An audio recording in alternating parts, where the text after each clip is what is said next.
The rain began with that silent insistence that heralds something greater, as if the sky knew of an inevitable unfolding that the characters had not yet perceived. At the gate of a modern mansion, gleaming and cold, the imaginary camera would slowly zoom in, revealing Mary Thompson, who stood there tightly holding her baby in her arms, while her two older children tried to shelter themselves under the small overhang of the gate. She didn't seem to expect luxury nor mercy, just a dry corner for a few hours, a minimal gesture from her millionaire daughter who had grown up with her, but who now answered the door as one would confront an inconvenient stranger.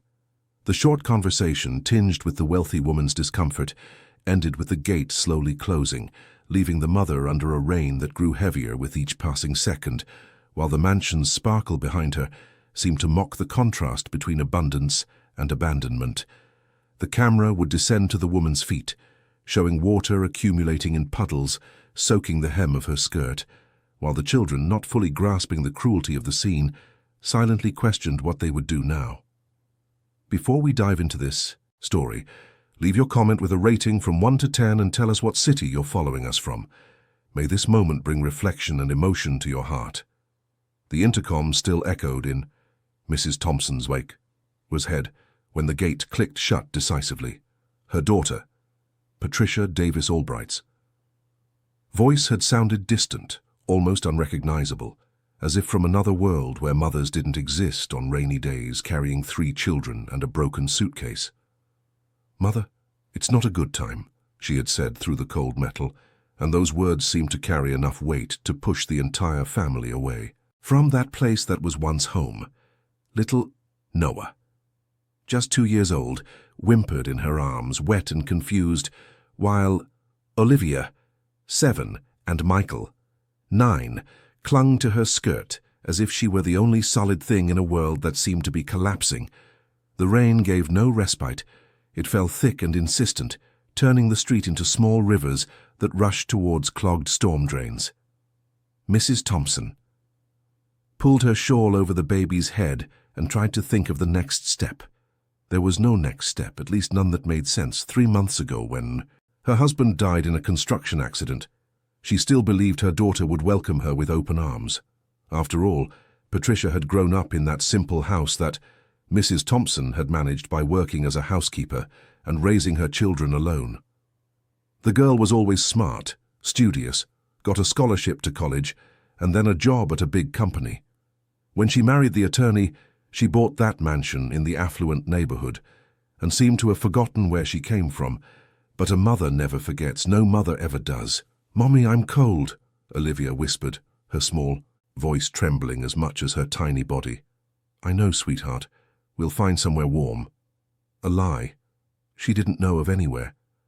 The money she had saved went to paying for her husband's funeral and medicine for Noah, who had been born with respiratory issues. The house they lived in was rented, and the landlord had already made it clear he wouldn't tolerate late payments. Without her husband's salary, without a job, who would hire a 45-year-old woman with 3 young children?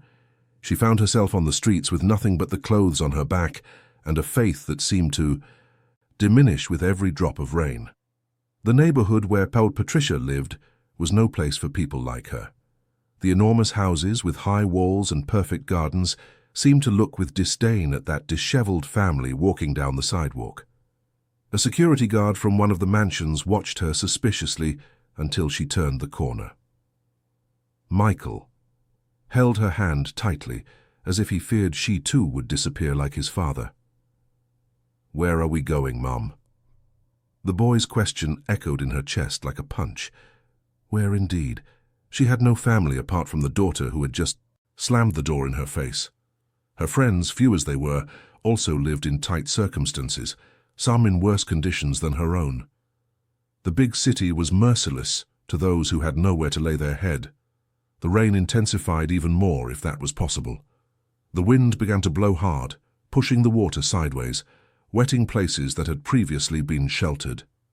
Noah started to cry louder, and Mrs. Thompson felt despair grow in her chest like a wounded animal. She needed to find shelter. Anything would do: an awning, an open church, a gas station. But the affluent neighborhood slept early and was well protected from unwelcome visitors. They walked a few more blocks until they found a small park with a shelter over the benches. It wasn't much, but it was better than nothing. Mrs. Thompson sat down and settled, Noah on her lap, while Olivia and Michael squeezed in beside her. The cold cut through their wet clothes, and she felt her children's bodies trembling. "Mommy, are we staying here?" "Just for tonight, Olivia. Tomorrow we'll figure something out." Another lie. She didn't know what to do tomorrow, didn't know what to do in the next hour. Reality weighed on her shoulders like a massive stone. 3 children dependent on her, without a home, without money, without prospects, and a daughter who grew up and forgot where she came from. The sound of the rain on the corrugated metal roof created a sad, monotonous music that seemed to accompany Mrs. Thompson's dark thoughts. Noah finally fell asleep in her lap, exhausted from crying so much.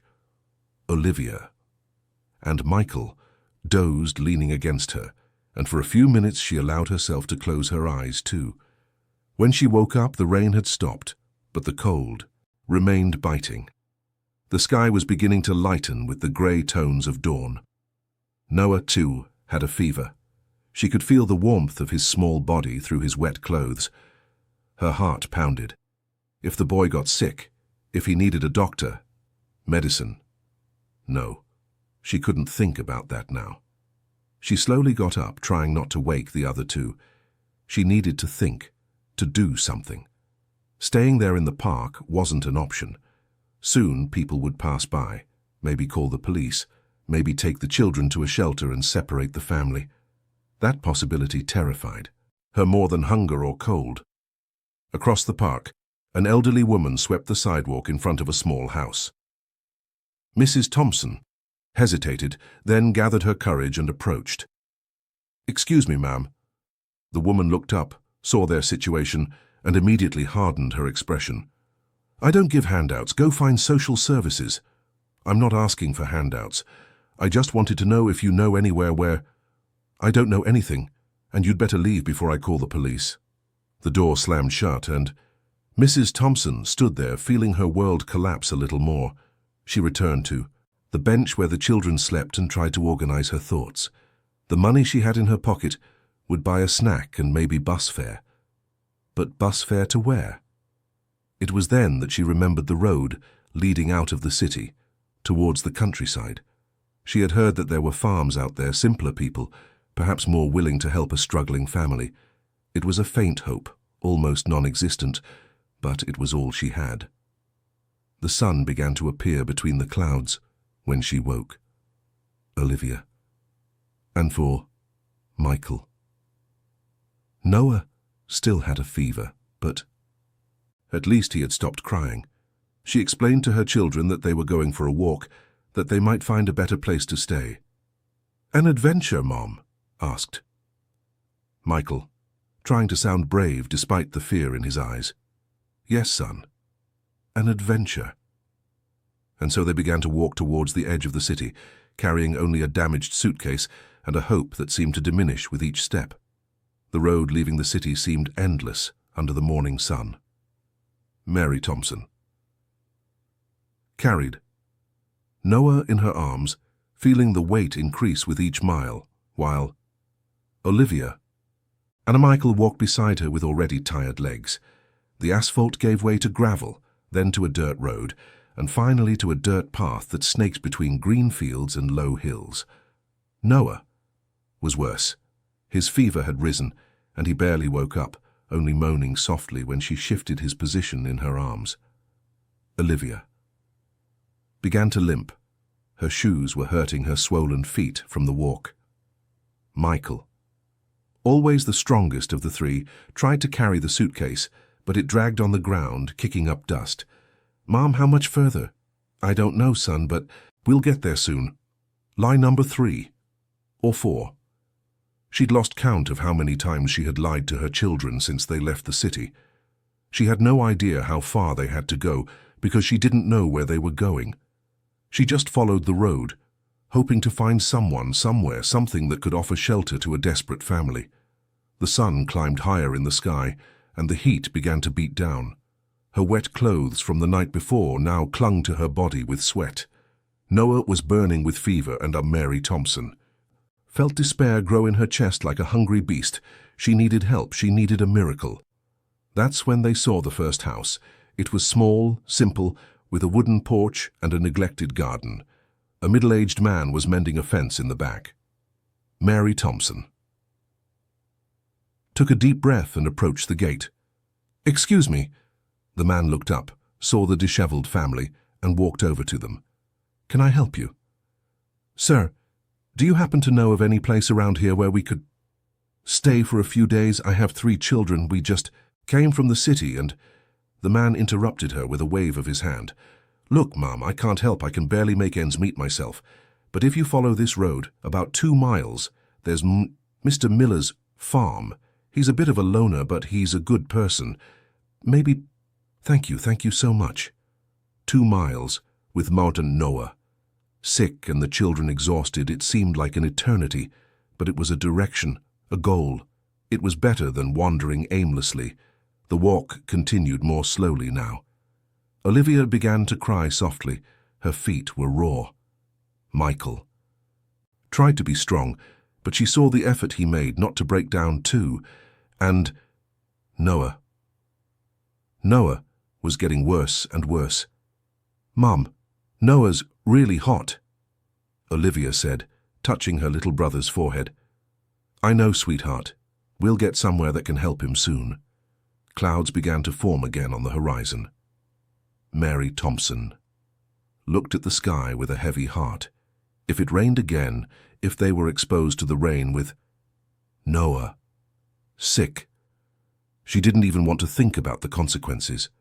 The road made a gentle curve between 2 hills, and when they rounded it, they finally saw the farm.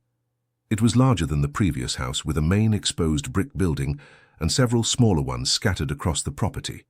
There was cattle grazing in a nearby pasture, and smoke was rising from one of the chimneys. A sign of life, a sign of hope. The gate was open, but Mary Thompson hesitated before entering. What if the rancher was hostile? What if he sent them away? What if he called the police? But Noah was burning with fever, and she had no more options. They walked down the dirt path to the main house. An old gentle dog came to meet them, wagging its tail slowly. Clothes were hanging on the line, and the smell of food came from the kitchen. Mary Thompson stopped in front of the door, and before she could knock, it opened. A man who appeared to be in his 50s looked at them with surprise. He was tall, dark-haired, with large, calloused hands of someone who worked the land. His face was marked by the sun and years, but his eyes were kind. "My goodness, what happened to you all?" His voice was deep but gentle. Mary Thompson felt tears welling in her eyes. "Please, sir, my son has a fever. We have nowhere to stay," and she couldn't finish. Despair, exhaustion, fear, everything came to the surface at once. She started to cry there on the porch, holding Noah, who whimpered softly. The man said nothing. He simply opened the main door wider and gestured for them to come in. "Come in. Let's take care of this child." Mr. Miller, because it could only be him, led them to the living room. It was simple but cozy, with dark wood furniture and an old but comfortable sofa. He spread a clean towel on the sofa and motioned for Mrs. Thompson to lay hookahs. "Noah does there. He has a high fever," she said, trying to control her tears. "I'll get some medicine. And you too," he said, looking at Olivia. "And we see Michael. Go to the kitchen and eat something. You must be hungry." The children looked at their mother, who nodded. They followed the rancher, still shy but clearly relieved to be in a safe place. Mr. Miller returned with a bottle of fever medicine and a thermometer. "My wife, she passed away 2 years ago, but she always kept these things for emergencies. Let's see if it helps." He took Noah's temperature, 102 degrees Fahrenheit, and carefully gave him the medicine. Then he brought a basin of warm water and clean towels. Let's cool him down a bit. Mrs. Thompson. Watch this unknown man caring for her son with a gentleness she hadn't expected. His large, calloused hands were surprisingly gentle as he wiped Noah's feverish face. Why are you helping us, sir? Mr. Miller stopped what he was doing and looked her in the eyes, because everyone deserves a second chance, and because I know what it's like to be alone in the world. There was an old sadness in those words, but also a genuine kindness that touched to our Mary Thompson's heart. For the first time in months, she felt safe. What's your name? Mary. Mrs. Thompson. And the boys are Olivia, Michael, and Noah. I'm Anthony. Anthony Miller. This is my home, and you can stay as long as you need to. The tears returned, but now they were tears of relief. Noah began to stir on the sofa, and his fever seemed to be subsiding. In the kitchen, she could hear the soft laughter of Olivia, said Michael, talking with Mr. Miller. Perhaps, just perhaps, they had found more than shelter. Perhaps they had found a new chance to start over. The sun streamed through the living room windows, warming the room and creating a sense of peace that Mary Thompson hadn't felt in a long time. Noah Orr opened his eyes for the first time since dawn and smiled weakly at her. There, my love. Mummy's here, and now we have a safe place to stay. This time it wasn't a lie. The first rays of sun entered through the back bedroom window where Mary Thompson had spent the most peaceful night in months. Noah slept beside her in the wide bed, fever-free, breathing softly. Olivia and Bendy. Michael shared a mattress on the floor, covered by a clean-smelling blanket that Mr. Miller's had taken from an old cupboard. She slowly got up, careful not to wake the children, and went to the window. The view was of green fields stretching as far as the eye could see, punctuated by a few trees, and the pasture where the cattle grazed peacefully. It was a world completely different from the city, silent and peaceful. The smell of coffee came from the kitchen, and she followed the aroma. Mr. Miller stood before the wood-burning stove, scrambling eggs in a large skillet. There was homemade bread on the table, fresh butter, and milk that still seemed warm. Good morning, she said softly, not wanting to break the morning's tranquility. Good morning, Mrs. Thompson. How did you sleep? Very well. It's been a long time since I slept so soundly, and the children too. Is Noah better? Much better, no fever. I think it was just exhaustion. Mr. Miller smiled and continued preparing breakfast. There was something comforting in those simple gestures in the domestic routine that unfolded naturally, even with strangers sharing the same roof. I don't want to abuse your kindness, Mrs. Thompson Channon said, sitting at the table. We can help with something. I know how to cook, clean, tend a garden.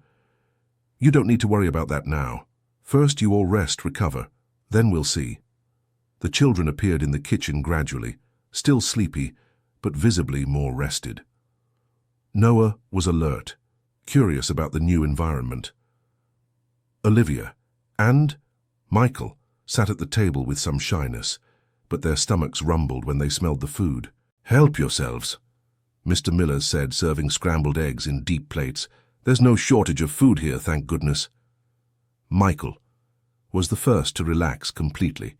He began asking questions about the farm, about the animals, about how everything worked there. Mr. Miller answered patiently, clearly pleased with the boy's curiosity. Do you want to meet the calves after breakfast? He asked. Michael's eyes lit up. Can I really? Sure. And Olivia, too, if you'd like. Olivia nodded shyly. She was more reserved than her brother, but Mary Thompson could see the interest in her eyes. After breakfast, Mr. Miller took the children to see the farm while Mrs. Thompson stayed with Noah, who still needed rest. She took the opportunity to wash the children's clothes, which were dirty from the trip. Mr. Miller's had shown her the utility sink in the back of the house and given her soap and detergent. As she washed, she watched through the window as the children ran through the pasture with Mr. Miller. Michael tried to give grass to the calves. Olivia picked wildflowers, and Mr. Miller explained something, pointing to the mountains in the distance. It was such a normal, familiar scene that for a moment she forgot all the tragedy that had brought them there. Noah played on the porch floor with some simple toys that Mr. Miller had found in an old box. They were old toys, perhaps from a child who had lived there long ago, but they were still in good condition. They were my grandchildren's, Mr. Miller explained when he returned with Olivia and Michael. My son died in an accident 5 years ago, and my daughter-in-law took the boys to Chicago. They used to visit sometimes, but then they stopped coming. There was a deep sadness in those words, and Mary Thompson better understood the loneliness she had sensed in him the night before. "I'm so sorry," she said sincerely. "That's life, isn't it? But it's good to have children in the house again. It's been a long time since I heard laughter here." The following days established a natural routine. Mrs. Thompson took over the household chores, cooking, cleaning, laundry, while Mr. Miller worked on the farm. The children followed him when possible, helping with small tasks and learning about rural life. Michael had discovered a passion for animals. He helped feed the chickens, learned to milk a gentle cow, and followed Mr. Miller through the pastures, asking 1,000 questions. Olivia, more cautious, preferred to help Mrs. Thompson in the kitchen and care for Noah, but also began to take an interest in the vegetable garden in the back of the house. Noah has recovered completely and was healthier than he had been in months. The fresh air of the farm was good for his minor respiratory issues, and he slept through the night without waking up coughing. One afternoon, while Mrs. Thompson was preparing dinner, Mr. Millers appeared in the kitchen with a serious expression. "Mrs. Thompson, may I speak with you?" Her heart pounded. Was this the moment he would tell them they had to leave? "Of course, go ahead. I was thinking, you're not in a hurry to leave, are you? I mean, do you have a definite place to go?" She lowered her eyes. "No, we have nowhere to go." "So, how about you stay? For good. There's plenty of room here, and I confess I enjoy your company. The house feels alive with you all here." Mary Thompson couldn't answer immediately. It was everything she had wished for, but it seemed too good to be true. "Are you sure, sir? We're a lot of trouble. There are 3 children. "I am sure, and you're no trouble at all. On the contrary, you take care of the house better than I ever could. The children help me on the farm, and—" He hesitated. "And I feel less alone. I don't know how to thank you." "You don't need to thank me. We're a family now, aren't we?" The tears returned, but now they were tears of happiness. For the first time since her husband's death, Mary Thompson felt that maybe everything could work out. "Yes, we are," she replied, smiling. That night, during dinner, Mr. Millers announced to the children that they could stay on the farm forever if they wanted to. Michael cheered with joy and hugged the rancher. Olivia smiled shyly, but nodded yes. Noah, who was still too young to understand, just clapped because the others were happy. "Then it's decided," Mr. Miller said.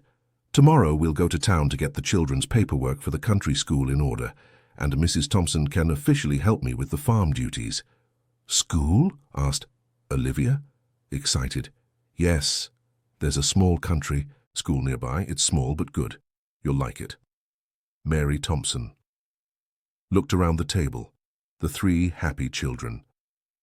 Mr. Miller, smiling, the cozy kitchen lit by the lamp's warm glow. It was so different from the nightmare they had lived in the city, so different from the rejection they faced at her millionaire daughter's house. Here they had found more than shelter. They had found a new family. But she didn't know that this peace would be tested very soon. 3 weeks had passed since the family settled on the farm, and the routine had become as natural as breathing. Mary Thompson woke with the crowing of the roosters, prepared breakfast while you, Mr. Miller, too, cared for the animals, and the children ran free in the pastures before getting ready for the country school. It was on a Tuesday morning, as she hung laundry on the back clothesline, that she heard the unmistakable sound of an expensive car coming up the farm's dirt road. Her heart immediately pounded. Few cars came there, and when they did, they usually didn't bring good news. She hid behind the house and peeked.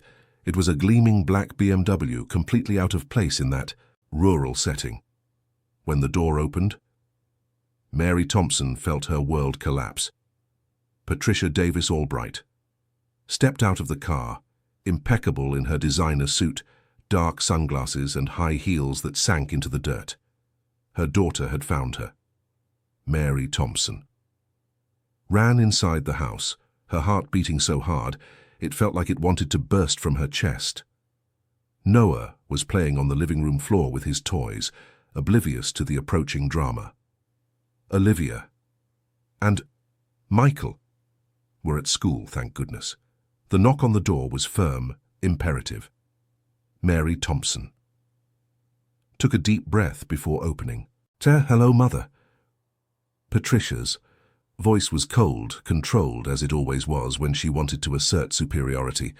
She entered without an invitation, her eyes scanning the simple house with a mix of curiosity and disdain. "Patricia, how did you find me?" It wasn't hard.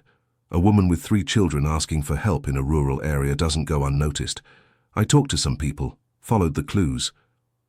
She stopped in front of Noah, who had stopped playing to observe the stranger. "So this is my brother?" There was something in her tone that made Mary Thompson position herself protectively between her daughter and Noah. "What do you want?" "Patricia, I want to talk about this situation of yours." At that moment, Mr. Miller entered through the kitchen door, probably drawn by the unfamiliar voices. When he saw Patricia, he stopped immediately, sensing the tension in the air. "Good morning," he said politely. Patricia examined him from head to toe with the same look she used to assess employees.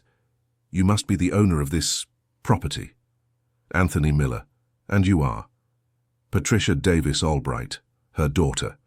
She pointed to Mrs. Thompson, as if indicating an inconvenient object. The double surname was pronounced with the tone of someone expecting to be impressive. Mr. Miller merely nodded, seemingly unimpressed. "Nice to meet you. Would you like some coffee?" "No, thank you. I don't plan on staying long." Patricia turned to Mrs. Thompson. "Mother, we need to talk. In private." Mr. Miller looked at Mrs. Thompson, who nodded, indicating it was all right. He left, but didn't go far. She could feel his presence just beyond the door. "Sit down," Mrs. Thompson said, trying to keep her voice steady. "I prefer to stand." Patricia crossed her arms. "Mother, this is embarrassing." "What's embarrassing?" "You, living like a housekeeper in a stranger's home, with 3 children in tow. People are talking." "What people?" "Important people, my acquaintances. This is affecting my reputation." Mary Thompson felt a simmering anger grow in her chest. After 3 weeks of peace, of feeling part of a family again, having to hear that from her own daughter hurt more than she imagined possible. "Your reputation?" "Yes. I have a social standing to maintain. My husband is a partner at a prominent law firm. I work at a prestigious company. I can't have my mother living like this." "Like what?" "Patricia? Like a mother who lost her husband and was trying to raise 3 children. You could have looked for a job. You could have organized yourself better. Instead, you went around asking for handouts, and now you're... I don't know what you're doing here." Noah started to cry, frightened by the tone of their voices. Mary Thompson picked him up, trying to calm him. "I'm not asking for handouts. I'm working. I take care of the house, help on the farm, and my children are safe, fed, and going to school." "Your children?" Patricia laughed with disdain. "Mother, you're 50 years old. Why more children? Don't you think you've made enough mistakes in life?" The word mistakes echoed in the room like a slap. Mary Thompson looked at Noah, who nestled in her lap, and then at the daughter she had raised with so much love. "Mistakes? They are your siblings, but Patricia, they're children of a man who didn't even have a steady job, and now they're my responsibility, since you clearly can't take care of them." "I do too. They're doing fine here." "They are? Living in a stranger's house, eating off charity?" Patricia gestured around the simple living room. "This is no life for children." It was then that Mr. Miller appeared at the doorway. His expression was serious, and it was obvious he had heard part of the conversation. "Excuse me," he said, stepping into the room. "I think there's been a misunderstanding." Patricia turned to him with irritation. "I don't believe this is any of your business."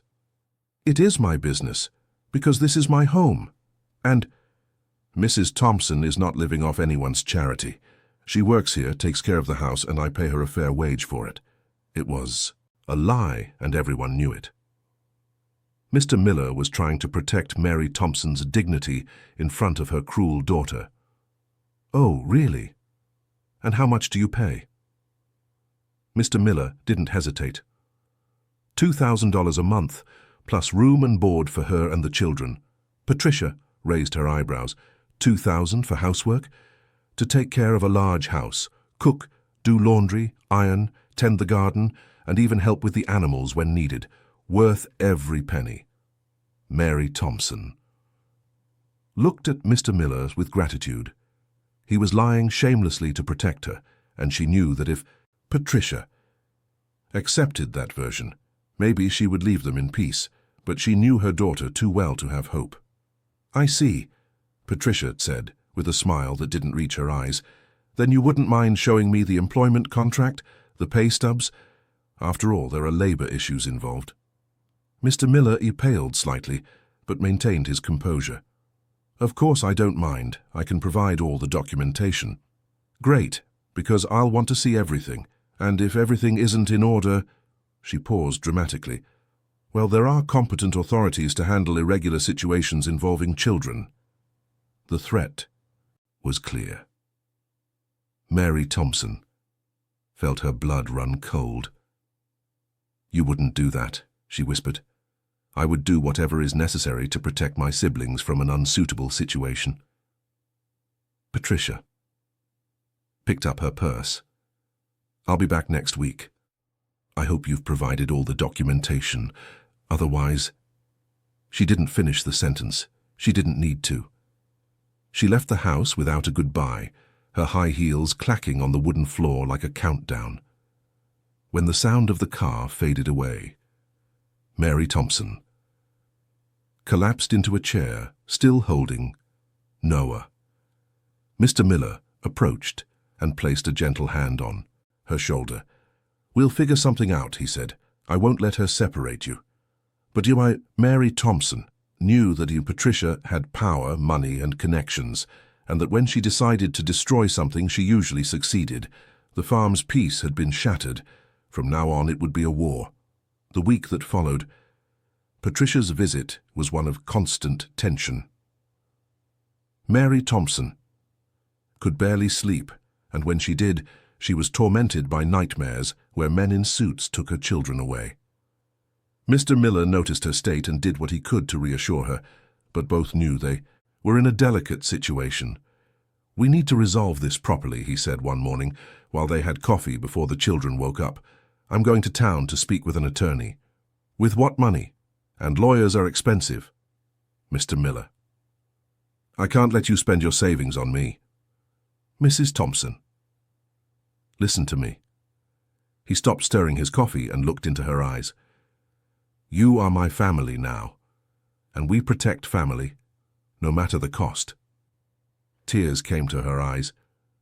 For so many years she had fought alone, had faced all difficulties without anyone's help, that having someone willing to fight by her side seemed like a miracle.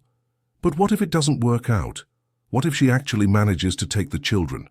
She won't succeed. We won't let her. His determination was comforting, but Mary Thompson knew the power that old Patricia had.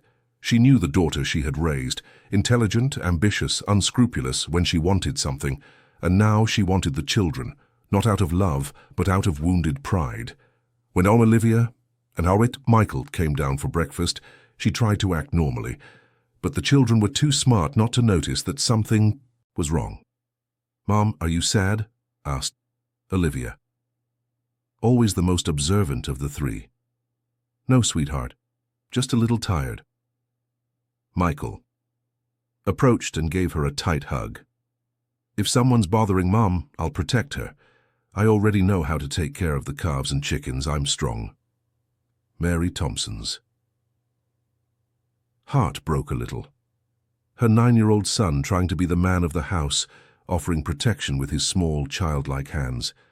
"I know you're strong, my love, but you don't need to worry about anything. Mommy and Mr. Miller will sort everything out." Mr. Miller left right, after breakfast, driving his old pickup truck towards town. Mary Thompson tried to maintain a normal routine, but anxiety consumed her. She bathed. Noah cleaned the house, prepared lunch, but her thoughts were always focused on what might happen. When Mr. Miller returned in the late afternoon, his expression was serious but not desperate. "I spoke with Mr. Charles Grant, an attorney I've known for many years." He explained the situation. They sat on the porch while the children played in the yard, far enough away not to hear the conversation. "What did he say?" "Well, it's not simple. Your daughter has resources and can indeed call Child Protective Services if she wants to, but she doesn't automatically have the right to keep the children just because she has money." "And what can we do?" "First, we'll formalize your situation here. I'll officially hire you with a signed employment contract, salary, everything properly. That way she can't say you're living off charity." "But, Mr. Miller, I can't accept." "You can, and you will accept, because it's no favor. You work here, you take care of everything. You deserve to be paid for it." He paused. "And there's one more thing." "What?" "Mr. Grant suggested that we get married."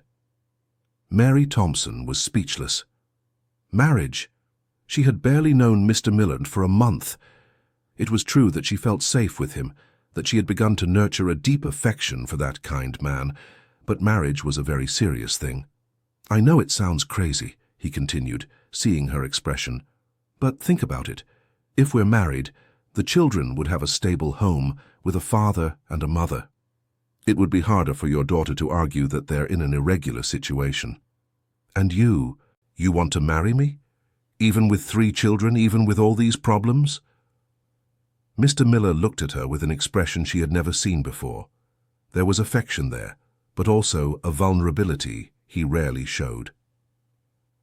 "Mrs. Thompson, I've lived alone in this house for 2 years. 2 years of hearing nothing but the sound of the wind and the animals. You brought life here. You brought joy. I wake up in the morning eager to see the children, to talk with you, to feel that this house is a home again." He held her trembling hands. "I'm not asking you to love me now. I know it's too soon for that, and I know you're still grieving the loss of your husband, but I'm asking for a chance for us to build something together, slowly, in due time." Mary Thompson looked at the children playing in the yard. Michael was teaching Olivia to skip stones in the creek, while Noah tried to imitate them with wobbly steps.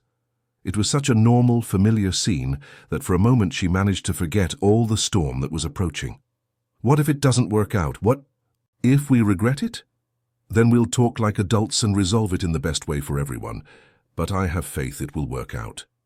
Mary Thompson closed her eyes and tried to imagine what it would be like, married again after so much pain and loneliness.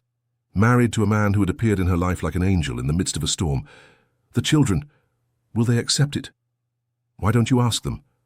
And so, that night, after dinner, Mary Thompson gathered Olivia, Michael, and Noah around the kitchen table.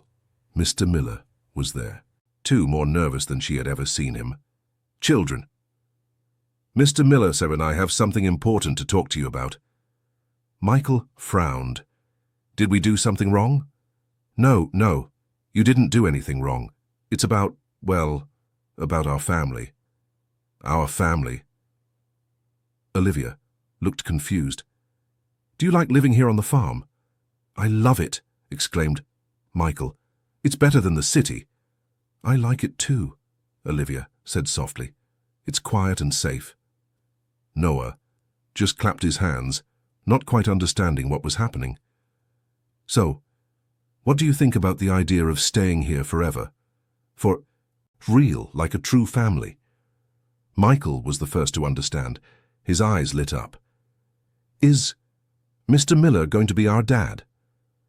Mr. Miller leaned forward. "If you want me to, I would love to be your father. I won't try to replace your real dad. I know you loved him very much. But I can be a new dad who loves you and wants to take care of you." Olivia thought for a moment. "And would we have the same last name?" "If you want to, yes." "Miller." "Miller." Olivia Miller. She tested the name. Michael Miller. Noah Miller. A small smile appeared on her face. "I like it." Michael threw himself into Mr. Miller's arms. "Yes, I do. I want you to be our dad." Noah, seeing his siblings' joy, also approached and held out his little arms to Mr. Miller, who picked him up with tears in his eyes.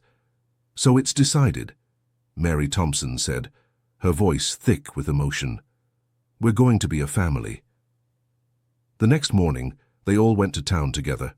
First to the county clerk's office to file the marriage papers, then to the attorney to formalize Mary Thompson's employment situation and begin the adoption process for the children. It was a day of hope. But Mary Thompson knew that a Patricia wouldn't give up easily. The war was just beginning. The wedding was simple, held at the town's county clerk's office on a Friday morning. Mary Thompson wore a light blue dress she had bought at a modest shop, and Anthony Miller wore the only suit he owned, kept since his first wife's funeral. The children were impeccable. Olivia in a little white dress, Michael in dress pants and a shirt, and Noah in his mother's arms in a new outfit. The justice of the peace was kind and brief.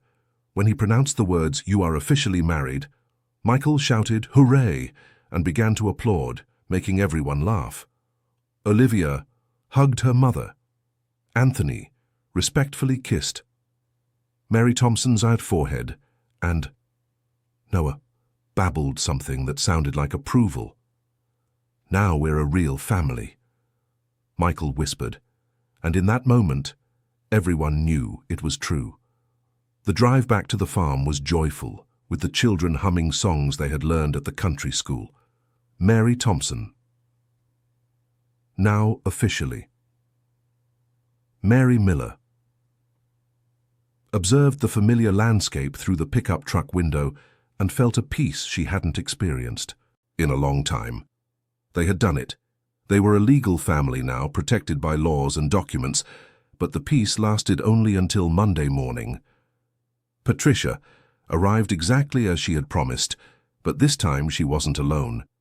Besides the black BMW, there was an official Child Protective Services car and another vehicle with people who were clearly social workers. Mary Thompson saw the entourage approaching and felt her stomach churn. "Anthony!" she called, running to find him in the calf pen where he was feeding the calves. He dropped the feed bucket and ran with her back to the house. The children were at school.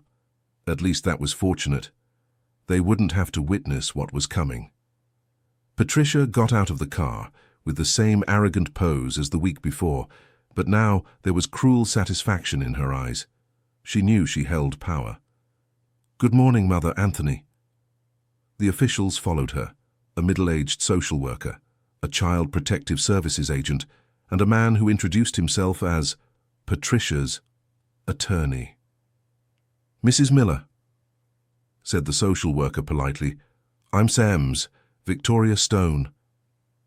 With Child Protective Services, we received a complaint about the situation of 3 minors living on this property, and we've come to conduct a verification.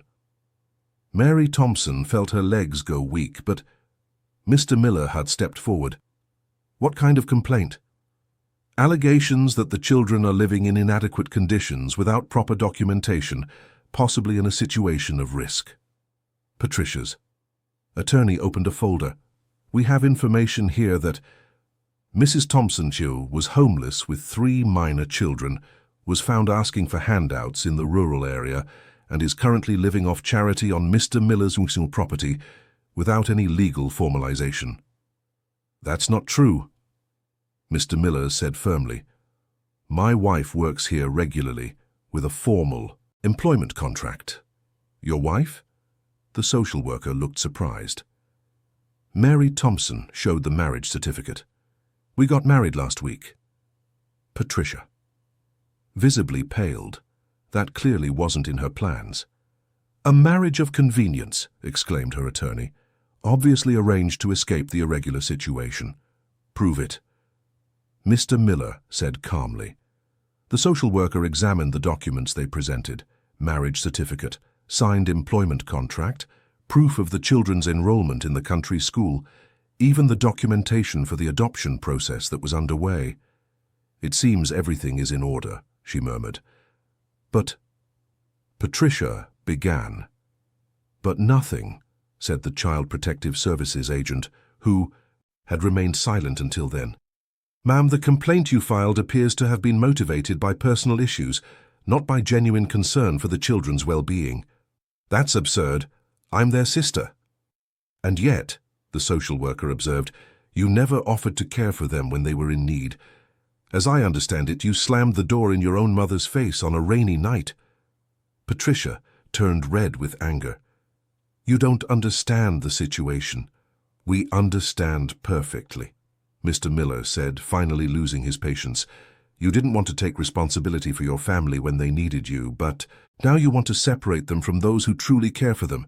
That's not love, that's wounded pride. How dare you? I dare because I am these children's father now, and I will protect them from anyone who tries to harm them, including you. Patricia's attorney murmured something in her ear, and she nodded angrily. This won't stand, she said, already heading for her car. I'll appeal. I'll find another way. Ma'am, the social worker interrupted, any new unfounded complaint could be considered legal harassment. I suggest you rethink your actions. Patricia got into her car and sped off, raising a cloud of dust. Her attorney followed in silence. The officials bid them farewell politely, congratulating the family on how they were caring for the children. When they were finally alone, Mary Thompson collapsed into a chair, trembling. Mr. Miller approached and hugged her. It's over, he said softly. She can't do anything more. Are you sure? I am. The children are ours now, and no one is going to separate them from us. Olivia and Michael approached and joined the hug. Noah, still in his father's arms, laughed and clapped his hands. Outside, the afternoon sun gilded the EC farm fields. The family was complete, protected, and united. The war was over. Love had won. 6 months had passed since the Child Protective Services visit, and life on the farm had found its natural rhythm. Mary Miller, who now naturally went by Mary Miller, woke every morning with a heart at peace. The constant fear of losing her children had finally disappeared, replaced by a sense of security she hadn't experienced in years. The farm prospered. Anthony Miller had expanded the cattle breeding with the money he had saved living alone, and Mary proved to be an excellent administrator of the domestic side of the business. She handled the sale of eggs, the cheese they made at home, and even started a small organic vegetable garden that supplied produce to some families in the region. Michael, now 10 years old, had become his father's right-hand man. He knew how to milk cows, care for calves, and spoke about the farm with the knowledge of someone who had been born there. Olivia, 8 years old, discovered she had a knack for handling chickens and took full responsibility for the chicken coop, counting the eggs and organizing production with adult seriousness. Noah, who would turn 3 next month, ran free in the pastures and spoke more and more each day, always calling Anthony Miller Daddy, with the purest affection. The country school was working well for the 2 older children. They had quickly adapted to the differentiated teaching, with smaller classes and teachers who knew each student by name. Michael excelled in math, a legacy from his deceased father, who was always good with numbers, and Olivia proved to be a voracious reader, devouring every book she could find. On a warm December afternoon, while Mary hung clothes on the line and watched the children playing in the creek that cut through the property, Anthony Miller approached with an expression she had learned to recognize. He was planning something. "Mary, can I talk to you?" "Of course. What is it?" "I've been thinking. The children are growing, the farm is doing well, and—" He hesitated, running a hand through his graying hair. "And I was thinking about expanding the house." "Expand? Why?" "Well, Olivia and Noah share a room, and soon she'll want her own space. And thinking about the future—" He stopped and looked her in the eyes. "Mary, have you thought about having another child?" The question caught her completely off guard. Another child. She was 46 years old, 3 children to raise, a life that had finally found stability. "Anthony, I haven't even thought about that. I know it's still early. We only got married recently, more out of necessity than love, but—" He held her hands. "But what started as protection is turning into real love, isn't it? At least on my part." Mary felt her heart race. It was true. In recent weeks she had realized that what she felt for Anthony Miller had grown far beyond gratitude. He was kind, hard-working, a wonderful father to her children. And lately, when he smiled at her or casually touched her hand, she felt butterflies in her stomach that she hadn't felt in a long time. "Mine too," she admitted softly. "But another child? Are you sure?" "Only if you want to. Only if we both want to. There's no rush at all." They were interrupted by Noah, who came running towards them, all wet, laughing loudly with Olivia, and a Michael right behind him. "Mommy, Daddy, look at me," cried the boy, trying to show how he could skip a stone in the creek. "Great job, champ," said Anthony, picking him up without minding getting wet himself.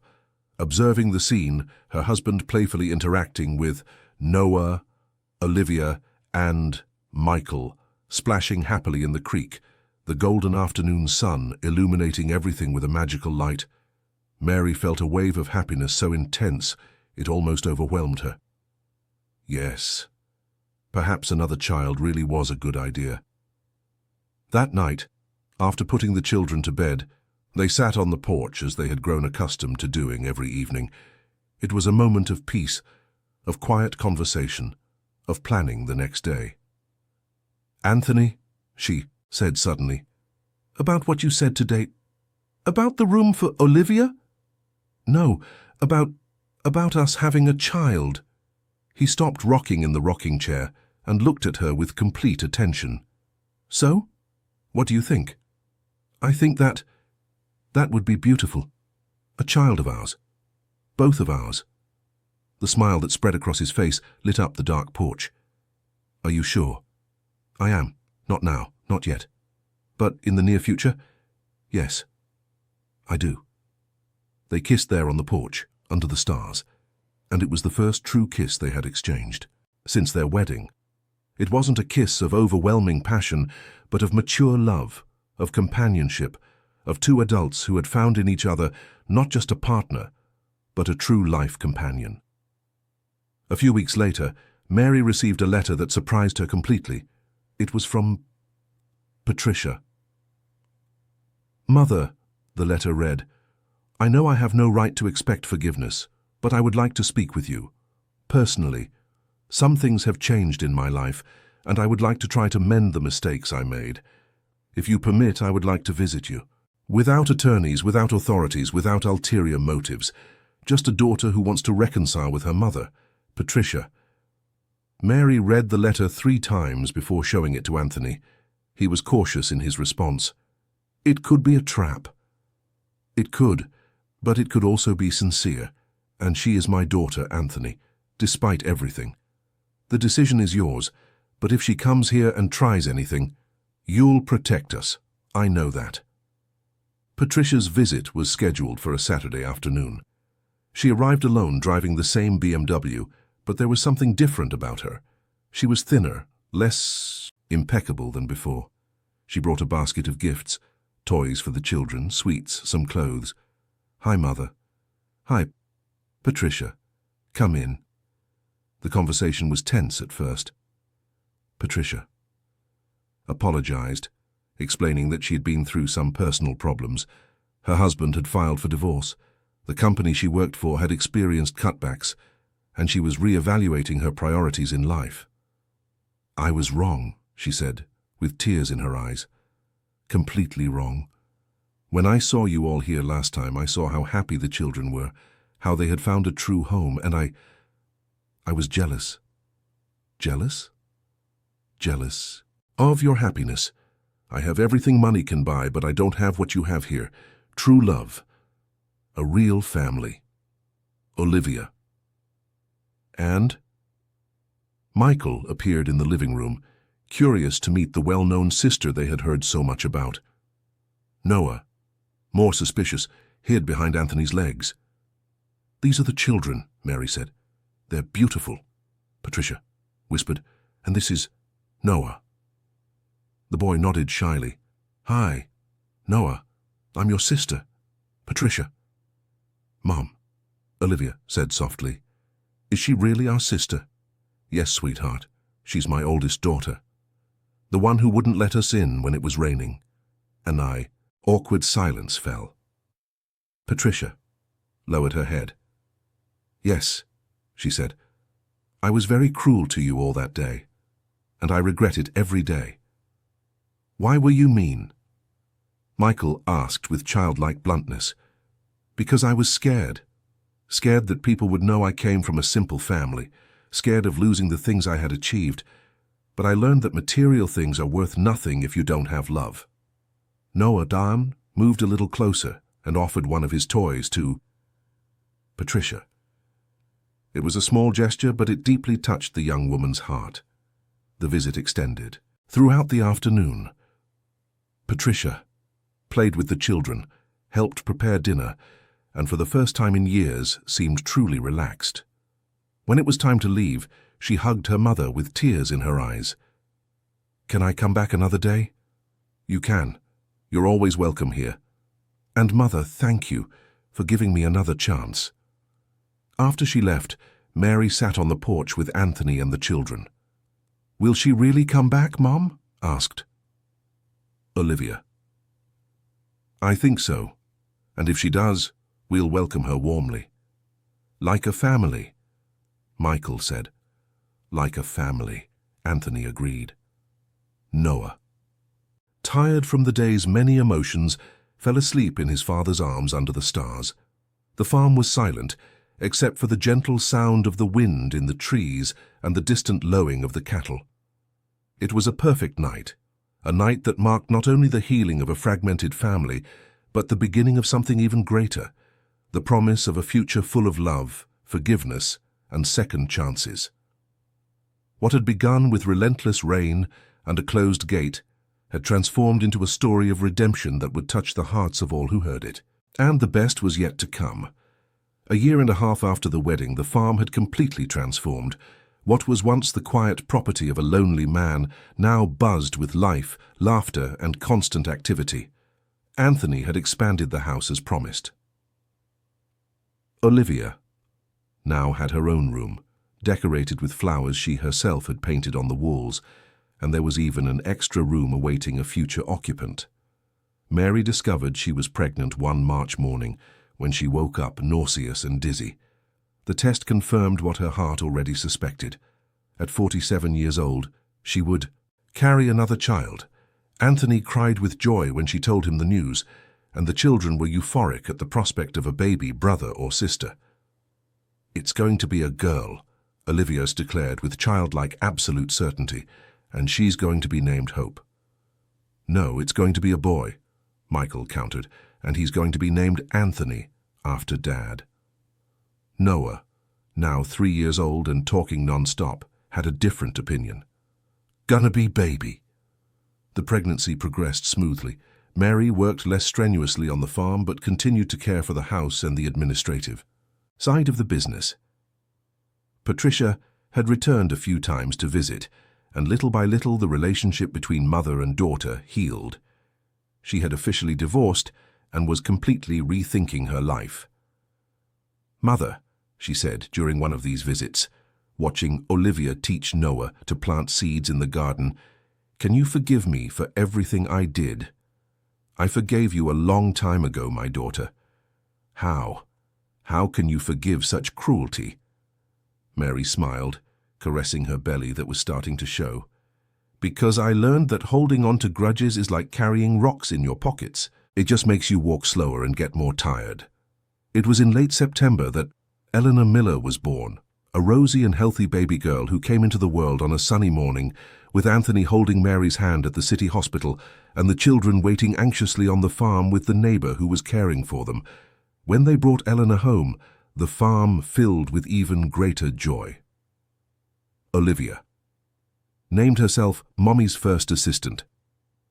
Michael took on the role of official protector of his little sister, and at ease, Noah was fascinated by that tiny being who slept all the time. "She's ours," he said to anyone who would listen. "Our baby." Patricia was present the day Eleanor came home. She held her niece in her arms with a gentleness that surprised everyone and said, with tears in her eyes, "She's perfect. You are a perfect family." "You're part of this family too," Anthony said, and for the first time, Patricia smiled at him without reservation. The months that followed were of pure happiness. Eleanor was a calm and smiling baby who even won over the old farm dog, who stood guard beside her crib. Olivia helped change diapers and sang lullabies she invented on the spot. Michael took responsibility for making sure his little sister was always warm, and Noah shared his favorite toys with her, even though she was too small to play. The farm also prospered financially. With Mary's help in administration and Anthony's dedication to work, they managed to buy more cattle, improve the facilities, and even hire a helper for the heavier tasks. The organic egg and vegetable business was growing, and some stores in town were already placing regular orders. It was on a December afternoon, almost 2 years after that first rainy night, that to Patricia appeared at the farm with news that surprised everyone. "Mother, I've made a decision." "What decision?" "I'm selling my apartment in the city and buying a property nearby. I want to move to the countryside." Mary almost dropped the coffee cup she was holding. "Are you sure?" "Absolutely. These 2 years have made me realize what truly matters in life. And what matters is here. Family, peace, simple living. I want to be a real part of it." "And your job?" "I can work as a consultant doing remote projects, and who knows, maybe I'll learn to raise chickens like Olivia," she said, smiling at her little sister, who laughed contentedly. Patricia's move was gradual. She bought a small property 3 miles from the farm and began dividing her time between the city and the countryside. Little by little, she adapted to rural life, learning to care for animals, to plant, to live without urban conveniences. The children loved having their older sister nearby. Patricia proved to be a caring and patient aunt, always willing to play, tell stories, or help with homework. She had discovered a side of herself she hadn't known, a loving and maternal side. That years of urban ambition had suffocated. On a starry January night, the whole family was gathered on the farm's porch. Eleanor slept in Mary's lap. Noah dozed, leaning against Anthony. Olivia and Michael played at counting stars, and Patricia rocked gently in a rocking chair that Anthony had made especially for her. "Mother?" Patricia said suddenly, "Thank you For what?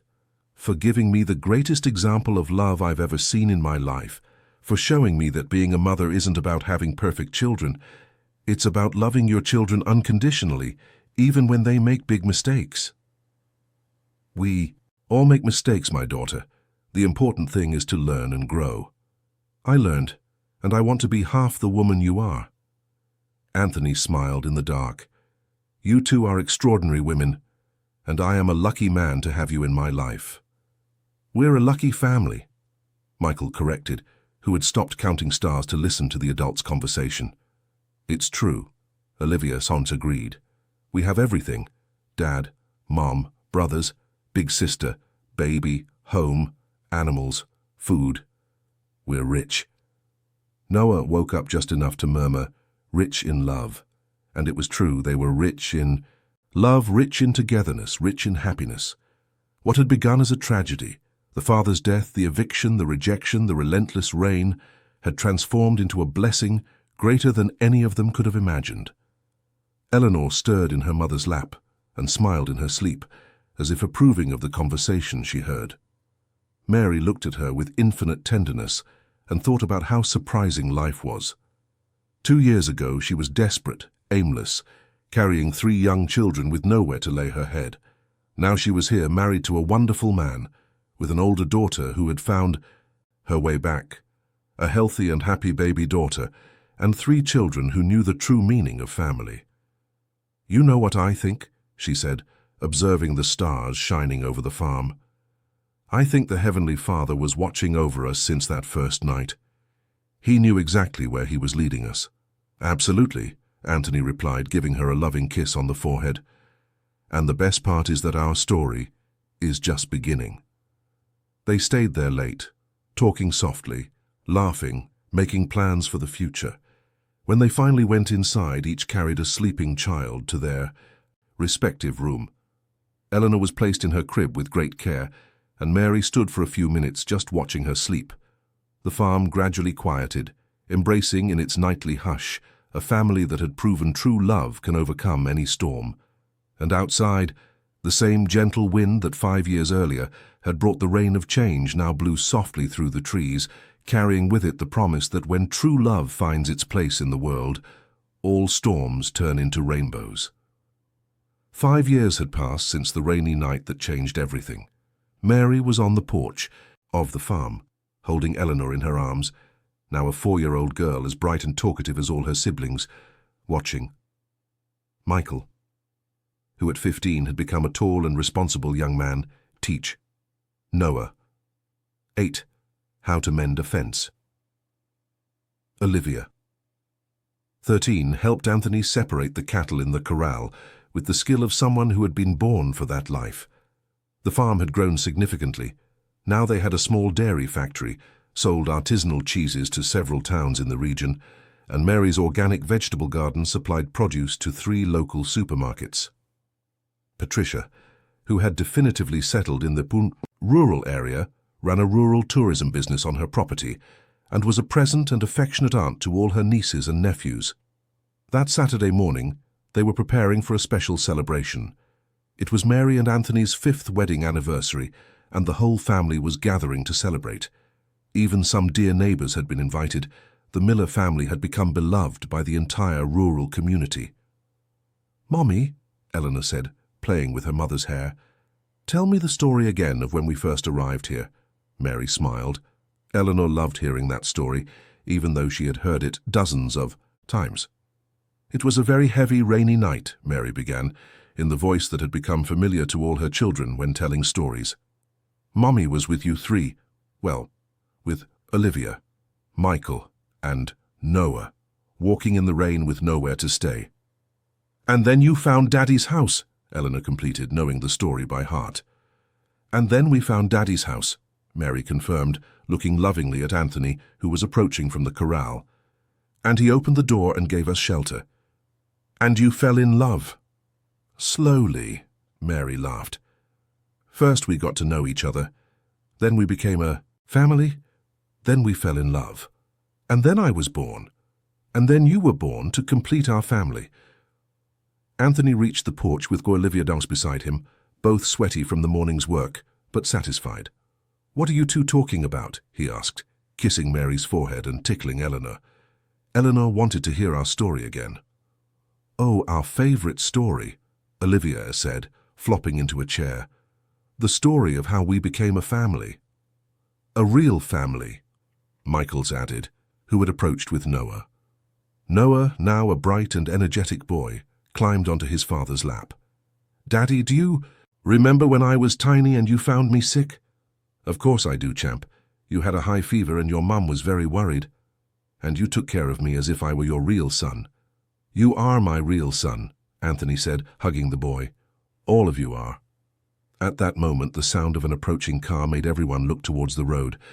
It was Patricia, arriving for the party with a huge basket of sweets and a radiant smile on her face.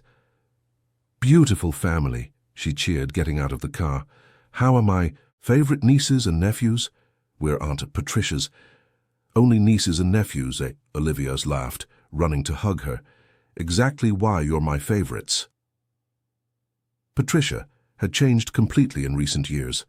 Her hair, once always impeccable, was now more natural. Her elegant clothes had given way to simple and practical dresses, but the biggest change was in her smile, genuine, warm, free from the coldness that had characterized her for so long. "Mother," she said, hugging Mary, "happy anniversary." "Thank you, my daughter. How's your property doing?" "Wonderful. I have 3 families of tourists staying this weekend, and you know what they liked most? The stories I tell them about our family." "What stories?" "Our story. The story of how a family got lost and found each other again. How love can transform any situation. The guests get emotional when I tell it." Anthony smiled. "Our story has become a tourist attraction?" "It's become an inspiration," Patricia corrected. "There was a lady from Chicago who was going through a difficult divorce, and after hearing our story, she said she went home full of hope that her life could also take a positive turn." Eleanor jumped from her mother's lap and ran to her. Aunt Patricia, are you sleeping here tonight?" "If you let me, yes."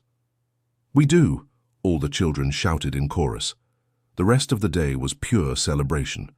They roasted a hog in the backyard, laid out a lavish table with farm delicacies, and invited some cherished neighbors. Mr. Johnson, who lived on the neighboring property, brought his accordion and enlivened the afternoon with country music. Mrs. Davis, from the country school where Olivia and Noah studied, came with her husband and praised the children's progress. "I've never seen happier children," she told Mary. "It's clear how you've created a home full of love." When night fell, they lit a bonfire in the backyard and sat around it. Anthony picked up his guitar, an instrument he had learned to play after he got married, inspired by the joy that music brought to the house, and began to play a soft song. Michael, who had inherited his adoptive father's musical talent, accompanied him on his flute. Olivia sang with her sweet, tuneful voice.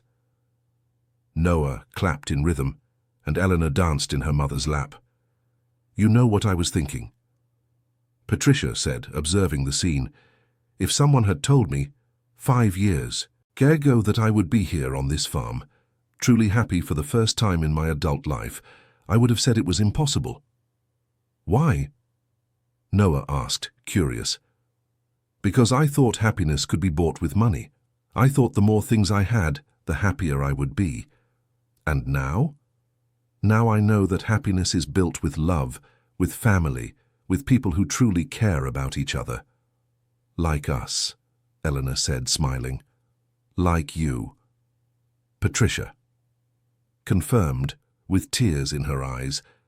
Mary looked around the family circle illuminated by the bonfire's fire. Anthony playing the guitar, the children singing and laughing. Patricia, finally at peace with herself. It was such a perfect scene that for a moment she thought she was dreaming. "Anthony," she said softly, "do you regret anything? Opening the door to you all that rainy night?" He stopped playing and looked into her eyes. "Never. It was the best decision of my life. Even with all the problems that came after, with the fight against Patricia, with the difficulties. Mary, you brought life to this house. You brought love, joy, purpose. Before you all, I was just surviving. Now I am truly living. Michael approached and sat between his parents. Dad, do you miss your life before us? Anthony laughed. What life?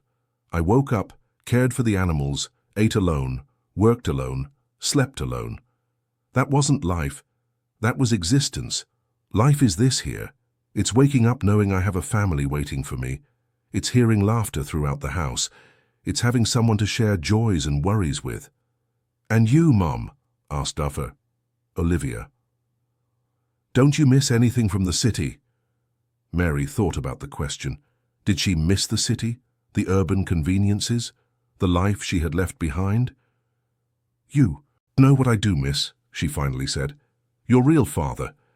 He deserved to meet Eleanor, deserved to see you grow up happy and safe, but otherwise, she gestured, encompassing the farm. I don't miss anything. Here, we have everything that truly matters. Love, Noah said. Family, Olivia added. Home, Michael said. Security, Eleanor completed. And hope, Patricia said. Always hope that tomorrow will be even better.